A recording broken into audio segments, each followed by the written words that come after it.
Salm 23. Yr arglwydd yw fy Migael, ni bydd eisiau arnaf. Fe awnau mi orwedd mewn porfeydd gwelltog. Fe am tywys ger llaw y dyfroedd tawel. Fe a ddychwel fy enaid. Fe ymharwain ar hyd llwybrau cyfiawnder mwyn ei enw. Ie, perhodiwn ar hyd glyn cysgodangau, nid ofnau niwed. Canis yr wyt ti gyda mi, dywialen a thfon am cysurant.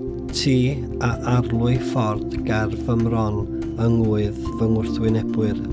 I raist fy mhen a golew, fy ffiol sy'n lawn, daioni a thrigaredd, yn ddiddiau am canlyniant holl ddyddiau fy mywyd, a phreswyliaf yn hir arglwydd yn dra gywydd.